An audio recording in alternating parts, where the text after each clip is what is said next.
literatura pra vida. Olá, pessoal. Eu acho que eu já cheguei a comentar aqui sobre essa questão de edições especiais, que são muito interessantes, mas eu tenho percebido que a gente continua nessa tendência de procrastinar e só ler o livro quando comprar a edição especial. Já comentei sobre essa questão de que comprar em boxes, em assinaturas, para mim pelo menos não costuma funcionar, porque eu gosto dessa liberdade de escolher.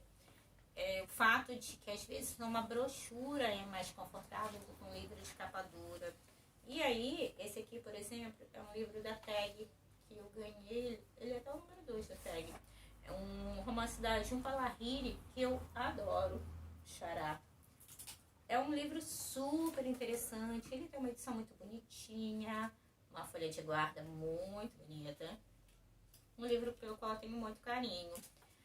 Mas a questão é que, se eu não tivesse conseguido esta edição, talvez eu não adiaria a leitura de O Xará, porque o livro não estaria perfeito, não seria aquela edição.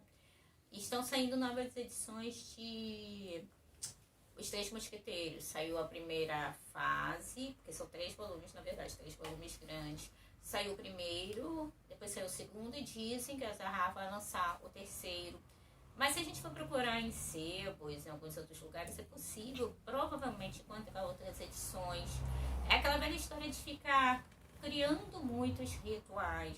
Claro que é bacana você criar o ritual de cheirar o livro, de escolher um marcador, de escolher uma flag. A minha diretora ali, minha câmera riu, a gente cheira livro sim, porque dizem que o livro tem algum tipo de essência de baunilha. Eles têm um cheirinho característico, livros antigos têm esse cheirinho mais forte ainda, até porque são livros de um papel muitas vezes melhor. Se a gente perceber a questão da costura, os livros de antigamente eram costurados, a questão dos 180 graus que abria, o material deles, alguns eram fraquinhos sim, mas outros eram edições ótimas. Hoje estava organizando uma seção da minha biblioteca e peguei justamente livros da década de 60, se eu não me engano, de 50, que eu herdei do meu avô e da minha tia-avó. E a gente percebe que o cuidado era outro. Hoje em dia, não sei que sejam essas edições assim, que chamam de colecionador, a gente acaba encontrando algumas edições mais fraquinhas. Mas a questão é a seguinte: se eu não encontrei a edição que eu queria, se eu não encontrei a edição com aquela fortuna crítica, se eu não encontrei aquela edição com uma galeria de imagens, se eu não encontrei aquela edição que é premiada, que tem uma capa maravilhosa, que tem isso, que tem aquilo, será que eu deveria adiar a leitura? Será que eu deveria adiar a leitura de um livro que eu quero muito ler, porque ele não está no formato, no modelo, na edição que eu gostaria? Será que isso não é procrastinar algo? Essa questão do ritual, como eu já falei, você pega um chazinho, pega um suco, pega um chocolate quente. Aliás, eu devo comentar com vocês que eu acho estranhíssimo aquele estilo de reels que está acontecendo no Instagram. Quem acompanha cotas de livros percebe que as pessoas abrem o livro para fazer o reels, colocam uma caneca de chá, de café, de chocolate em cima do livro aberto para poder fazer a imagem, pega a caneca.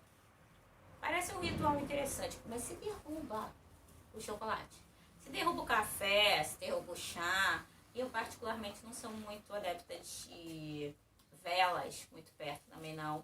Um sopro, a vela vira, cai, pega fogo. São coisas que a gente vê na internet que parecem muito bonitas, que parecem muito interessantes, mas que na verdade talvez não funcionem na vida real. É aquilo que eu falo. Será que nós não estamos procrastinando porque não temos aquele cenário maravilhoso, aquela edição perfeita? Será que a gente não pode ler numa edição menor, desde que a tradução não seja ruim, a revisão não seja ruim? Ou para quem lê nos originais? Será que é isso mesmo? Será que a gente está apenas aguardando o momento ideal? Será que esse momento ideal vai chegar?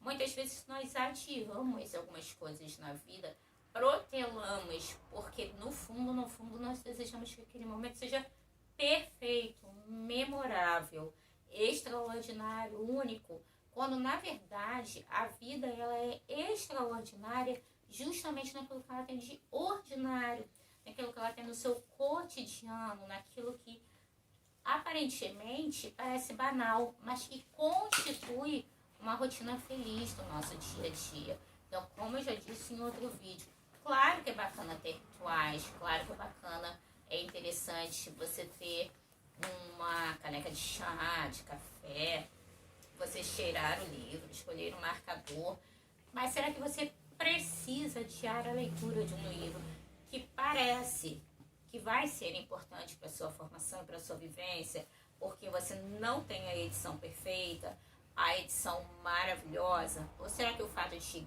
assegurar uma tradução bacana, uma revisão bacana, são suficientes? Porque a fortuna crítica é legal, a ilustração é legal, mas o que faz realmente a experiência com o livro é a maneira como a gente se relaciona com o texto.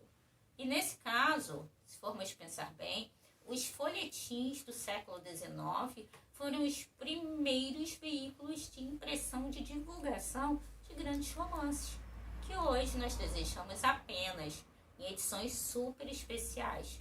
Então, se aquelas pessoas do século XIX, começo do século XX, se elas puderam experimentar uma vivência literária tão bacana com os clássicos, por que nós precisamos nos limitar a aguardar, procrastinar, o que poderia nos fazer felizes de uma maneira muito mais simples? Corta a literatura pra vida.